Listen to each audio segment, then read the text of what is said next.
नमस्कार दोस्तों, कैसे हैं आप सभी लोग। आई होप आप सभी लोग बहुत अच्छे होंगे।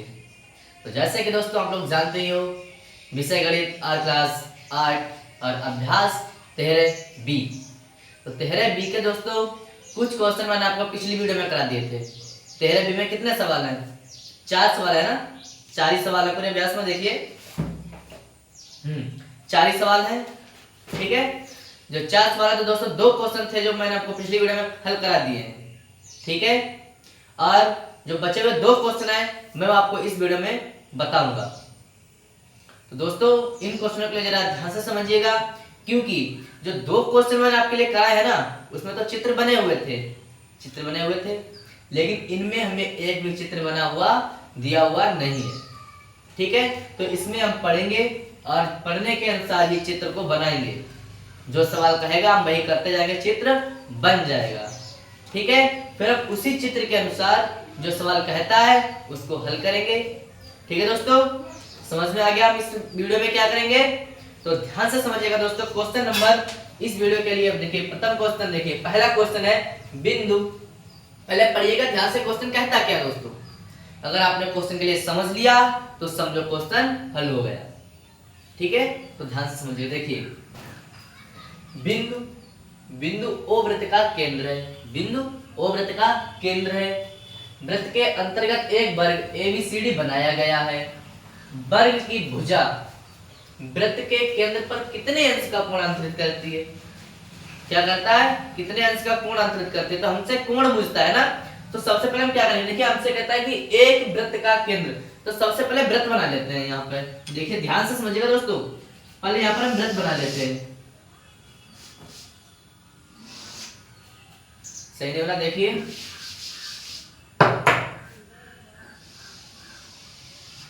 ठीक है, ये हमारा वृत्त हो गया। इसमें क्या कहता है? ओ वृत्त का केंद्र। देखिए केंद्र जो होता है ना बिल्कुल बीच में होता है, वृत्त के बीच में। अगर हम जब प्रकाश से ऐसे गोला खींचते ना, तो जहां पर प्रकार की नोक होती है ना, वही केंद्र होता है। तो ये केंद्र हो गया। क्या हमको दिया हुआ है? ओ बता दिया, ओ वृत्त का केंद्र है। वृत्त के अंतर्गत एक वर्ग एबीसीडी बनाया गया है। तो आपको पता होना चाहिए जो वर्ग होता है वो इस तरह का होता है, जिसकी चारों भुजाएं ये जो होती हैं बराबर होती हैं, है ना। तो यही जो है वो वृत्त के अंतर्गत, वृत्त के अंदर जो है वो बनाया गया है। तो चलो बना लेते हैं, वृत्त भी बना लेते हैं।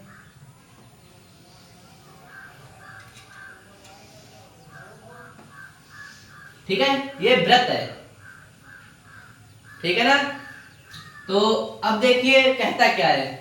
वृत्त बनाया गया है। वृत्त बनाया गया वर्ग की भुजा वृत्त के केंद्र पर। जो भुजाएं हैं ये, इन्हें चलो नाम डाल लेते हैं ए बी और सी डी। ने में भी सी डी नाम डाल लेते हैं, क्योंकि हमारा दिया गया सी डी बनाया गया है, ठीक है। अब देखिए तो हमसे ये चीज क्या करवाता है? अगर हम ये चीज इस तरह से मिला दें, जो ये जो है ना, जो यहां से यहां तक ये त्रिज्याएं होंगी वृत्त की। मैंने आपको बताया कि केंद्र से, अगर इस तरह से केंद्र है, केंद्र से वृत्त को मिलाने वाली रेखा त्रिज्या कहलाती है। तो ये हमारी त्रिज्या है, ठीक है। तो जब ये देखिए रेखा यहां से मिलेगी और यहां से मिलेगी, तो ये तो एक जीवा है एक प्रकार की। जो सी और डी है ये जीवा है और ये त्रिज्याएं हैं, है ना। तो हमसे यही पूछता है कि ये वाला जो कोण है वो कितने अंश का है। ये कोण हमसे ज्ञात करवाता है, यही तो कोण ज्ञात करवाता है कि वर्ग की भुजा वृत्त के केंद्र पर कितने अंश का कोण करती है। तो ये जो भुजा है ना, ये यहाँ पर कितने अंश का कोण बनाती है ये पूछता है। तो सबसे सरल बात दोस्तों, जब ऐसे क्वेश्चन आते हैं तो एक सूत्र ध्यान रखना, इसके लिए एक सूत्र होता है। देखिए सबसे पहले तो ये देखिए, ये जो होता है ये पूरा कितने का होता है? 360 का होता है। ये जो पूरा होता है 360 का होता है। तो जो पूरे का मान होता है 360 वो, और बटे में भुजाओं की संख्या, बटे में भुजाओं की संख्या रखते हैं। तो यहाँ पर देखिए भुजाओं की संख्या कितनी हो जाएगी? 4, 1 और 2 और 3 और 4। वर्ग में 4 ही भुजाएं होती हैं। इस तरह से मैंने आपको बार बताया। तो 1 2 3 4, 4 ही भुजाएं होती हैं और चारों बराबर भी होती हैं, चारों बराबर भी होती हैं। तो हम एक कोण का मान निकाल लें तो चारों का मान निकल आएगा, है ना। तो देखिए जब कोण हम निकालेंगे तो ऐसे पूरा होता है 360 का, भुजाएं हमको दी हुई है 4। तो इसके लिए हल कर लो, 4 से काटेंगे 4 9 36 और 0 कितना आ गया? 90। कितना आ गया 90। तो ये नोट ये कोण कितना निकलेगा 90। कितना सरल सवाल था, बस समझने की देरी थी, है ना। तो देखिए जब ये 90 आ गया है तो अगर इस तरह से इसे मिलाएंगे तो ये भी 90 आएगा, अगर इसे मिलाएंगे तो ये भी 90 आएगा, ये भी 90 आएगा। अब ये सभी 90 क्यों आएंगे, ये भी 90 आएगा, ये भी, ठीक है। अब ये सभी 90 क्यों आएंगे, तो दोस्तों मैंने आपको पिछली वीडियो में एक परिमेय बताई थी, याद है ना। परिमेय याद है, भूल गए ना, भूल गए, चलो कोई बात नहीं, याद रखना।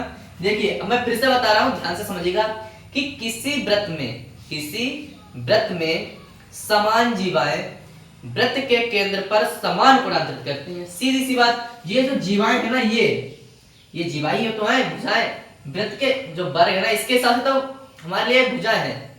जो ये व्रत है ना, सॉरी वर्ग बना हुआ, इसके हिसाब से तो भुजाएं है। लेकिन जब हम व्रत में देखेंगे इस तरह से तो ये तो जीवाएं हो गई, ये ऐसे ये तो जीवाएं होंगी, तो ये जीवाएं हैं। अब वर्ग की भुजाएं होती हैं बराबर, चारों बराबर होती हैं, तो चारों जीवाएं बराबर है, समान जीवाएं हैं। तो यही कहती है पहली परिमेय कि किसी व्रत में समान जीवाएं केंद्र पर समान कोणांतरित करती हैं। तो ये समान जीवाएं हैं, तो कोण जब यहाँ पर एक ये 90 करती है तो सभी 90 कोण अंतरित करेंगे, क्योंकि समान जीवाएं केंद्र पर समान कोणांतरित करती हैं, ठीक है। इसीलिए ये जो होगा वो हमारा 90 अंश का होगा। तो वर्ग की भुजा व्रत के केंद्र पर कितने अंश का कोण अंतरित करती है, 90। तो उत्तर में सीधे लिख दो, उत्तर में क्या लिखोगे कि वर्ग की भुजा व्रत के केंद्र पर 90 अंश का कोण आंतरित करती है।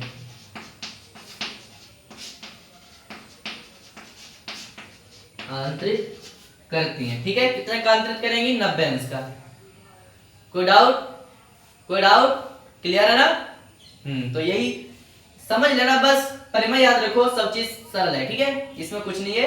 तो ध्यान से देखिए, अब चलते हैं नेक्स्ट क्वेश्चन की तरफ, ठीक है दोस्तों। तो यही हमारा आंसर हो जाएगा,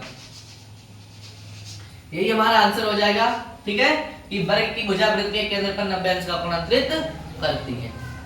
इसी प्रकार देखिए नेक्स्ट क्वेश्चन हमारा क्या है, नेक्स्ट क्वेश्चन को भी ध्यान से पढ़िएगा। देखिए दोस्तों नेक्स्ट क्वेश्चन है कि एक व्रत के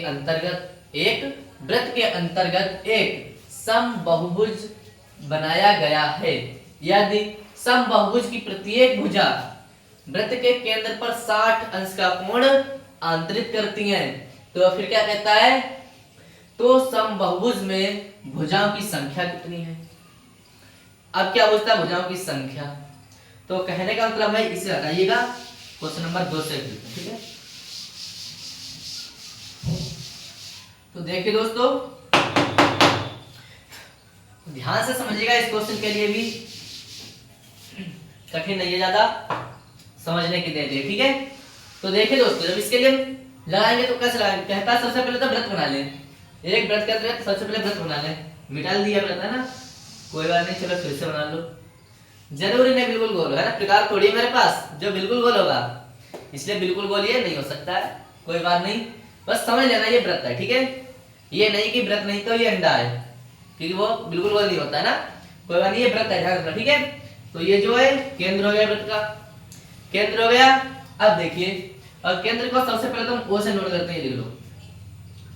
अब कहता है एक समबाहुभुज बनाया गया, अब मुझे ये नहीं पता कितनी भुजाएं हैं, लेकिन है मतलब कि जो भी है वो चित्र है, इसके अंदर बना हुआ आकृति है वो समबाहुभुज नहीं बहुभुज ही है ना, खाली उसमें भुजाओं की गिनती नहीं है, बताई नहीं है, समबाहुभुज है, समान भुजाओं का है, कहने का मतलब समबाहुभुज समान भुजाओं का है, ठीक है। कहना तो जो भुजाएं हैं वो सभी बराबर है। तो इसी प्रकार देखिए कहता क्या है कि प्रत्येक भुजा केंद्र पर कितने अंश का कोण अंतरित करती है, 60 अंश का। अब यहीं से देखिए हमें हल करने का तरीका मिल गया। देखिए एक ये भुजा मान लो, हमें सभी भुजाएं नहीं पता है ना, लेकिन हम ये एक भुजा मान लेते हैं, तो ये कितने अंश का कोण अंतरित करती है, 60 अंश का। 60 अंश का कोण अंतरित करती है, हमसे कह रहा है कि व्रत के केंद्र पर जो एक भुजा है, सॉरी प्रत्येक भुजा जो व्रत के केंद्र पर 60 अंश का कोण अंतरित करती है, जितनी भी भुजाएं सभी 60 अंश का कोण अंतरित करती हैं, ठीक है। और ये हमने बिल्कुल अभी आपको बताया, उसी सूत्र से लगा लो, ठीक है, सरल पड़ेगा, उसी सूत्र से लगा लो। तो ये जो होते हैं पूरे कितने का होता है 360 का, ये पूरा 360 का होता है नहीं होता है बताओ, बिल्कुल अभी बताया 360 का होता है, क्लियर। तो अब देखिए जब ये 360 का होता है, मैंने आपको एक सूत्र बताया था कि पूरा होता है 360 का, जब से कोण ज्ञात करवाता है तो बटे में हम संख्या लिखते हैं, संख्या को n से प्रदर्शित करते हैं, ठीक है, बराबर जो कोण निकलता है वो कोण का, लेकिन यहाँ तो हमें कोण दिया हुआ ना, भुजाएं नहीं दी हुई है, तो कोण को यहाँ पर लिख लो 60 अंश हो गया, क्लियर। क्योंकि अगर हमें भुजाएं दी होती तो हम नीचे भुजाएं लिखते कोण निकाल देते, लेकिन हमें कोण दिया हुआ ना, भुजाएं निकाल दिए। तो सबसे सरल तरीका देखिए दोस्तों, ये जो इधर है ना इधर आएगा, ठीक है, तो इसके लिए हम भाग दे देंगे, जब देखिए इसे काटेंगे तो 0 से 0 कट जाएगा और 6 छंग 36। कोई डाउट नहीं है ना, समझ में नहीं आया तो देखिए हम सीधे शुरू करते हैं, सरल से बताते हैं, सीधे काट दिया इसलिए आपको समझ में नहीं आया है ना, कोई बात नहीं, ध्यान से समझिएगा लोग। 360 बटे संख्या की जो संख्या हो जाऊंगी वो बराबर कोण को कितना आता है 60 अंश का। तो अब ये n इधर भाग में इधर आएगा तो गुणा में हो जाएगा, ध्यान से समझना, क्योंकि डायरेक्ट काट दिया तो आपको समझ में नहीं आया है ना, नहीं है ना, अब आपको समझ में आएगा, ध्यान से समझिए। अब ये n इधर आएगा तो गुणा में हो जाएगा, नहीं देखिए 360, अब ये जो n इधर भाग में इधर आएगा तो गुणा में हो जाएगा। अब कोई डाउट नहीं, डाउट ना। अब ये जो 60 इधर आएंगे तो इसके भाग में हो जाएंगे, क्योंकि इधर गुणा में इधर आएंगे भाग में हो जाएंगे, तो 0 से 0 कैंसिल और 6 छंग 36, तो n बराबर कितना आ जाएगा 6, n बराबर कितना आ जाएगा 6, और n होता क्या है संख्या, भुजाओं की संख्या ही तो हमसे पूछता है, तो यहाँ पर भुजाओं की संख्या कितनी आ जाएगी 6 आ जाएगी। कोई डाउट? नो डाउट ना, हाँ चलिए, तो इसी प्रकार इसका आंसर कितना हो जाएगा 6। तो लिखेंगे कि सम बहुभुज में भुजाओं की संख्या कितनी होगी 6, लिख दो सम बहुभुज में,